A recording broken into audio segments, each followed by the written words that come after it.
Hi hello నమస్తే. Welcome to mini blog. ఇది నా ఈవినింగ్ రొటీన్. పాపకు స్నానం చేపించి కుక్కర్‌లో రైస్ పెట్టేసాను. బాబుకి 5:30 నుంచి 6 వరకు బాబు తింటాడు. ఈవినింగ్ టైంలో ఒక హాఫ్ అన్ అవర్‌లో తినేస్తాడు. ఇంకా పక్కన గోడౌన్‌లో లారీలది సౌండ్ వస్తున్నాయి. ఆ గోడ మీద కోతులు చాలా ఉన్నాయి. కిచెన్‌లో గిన్నెలు తోముతుంటే ఇవన్నీ ఇచ్చాను. అన్నీ పడేశాడు. అవన్నీ ఎక్కడివక్కడ ప్లేస్ చేసుకోవాలి. గిన్నెలు తోముతూనో, బట్టలు ఉతుకుతూనో ఇలా మొత్తం చిందరవందర చేసేస్తాడు వాడు. నిమిషం నిలకడ ఉండదు. గంట కూరక ఉండదు. పొద్దున లేచినప్పటి నుంచి మళ్ళీ పిల్లలు పడుకునే వరకు ప్రతి చిన్న పిల్ల తలలకి కాలచక్రాలు చక్రాలు ఉన్నట్టే. ఇప్పుడు టైం వచ్చేసి 5:30, 5:40 మధ్యలో ఉందనమాట. ఆ టైంకి బాబు తినిపిస్తున్నాను.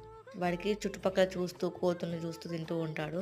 ఒక పని చేస్తున్నప్పుడు నాకు ఏదైనా వస్తువులు అడ్డం వస్తే వాటి పక్కకు నెట్టేసి నా పని నేను చేసుకుంటా ఉంటాను. తర్వాత వాటర్ కోసం అయితే వెళ్ళి వాటర్ తీసుకొచ్చాను. మళ్ళీ చైర్లు నిలబెట్టి తినిపిస్తూ ఉన్నాను. వీడికి అయిపోయాక మళ్ళీ పాప తినిపించాలి. Like, share, subscribe. Thanks for watching, friends. Bye bye. Take care.